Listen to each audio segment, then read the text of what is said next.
Penyidik Satreskrim Polresta Bandara Soekarno-Hatta masih melakukan pengembangan terkait pemalsuan surat bebas COVID-19.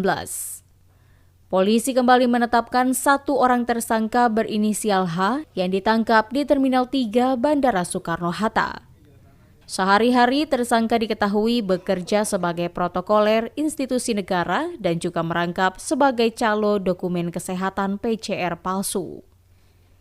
Dari keterangan tersangka, dirinya sudah lebih dari 10 kali membuat dokumen kesehatan rapid test antigen dan PCR palsu dengan variasi harga penjualan antara 1 juta hingga 1,5 juta rupiah.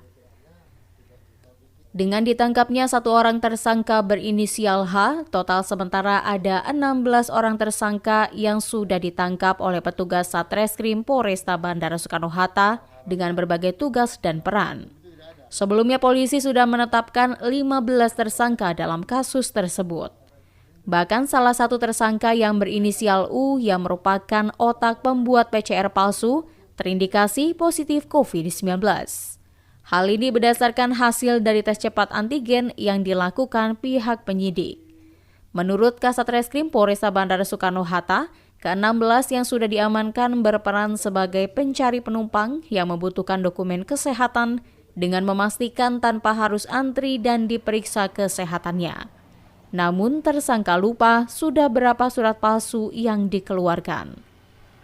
Garuda Satreskrim Polres Kota Bandara Soekarno-Hatta berhasil mengamankan kembali satu yang sudah kita tetapkan sebagai tersangka, sehingga kemudian tersangka dari sindikat yang bekerja secara sindikasi pemalsuan hasil rapid antigen, rapid antibody maupun surat kesehatan berupa swab PCR ini totalnya ada 16. Peran dari tersangka ke-16 yang kita amankan dan kami akan lakukan gelar perkara untuk apakah perlu dilakukan upaya penahanan atau tidak ini adalah sebagai yang langsung bertemu dengan oknum masyarakat calon pengguna dokumen palsu ya. Dipastikan jumlah pelaku akan terus bertambah seiring dengan banyaknya penumpang yang membeli dokumen kesehatan PCR palsu. Data sementara sudah ada 213 penumpang yang menggunakan PCR palsu.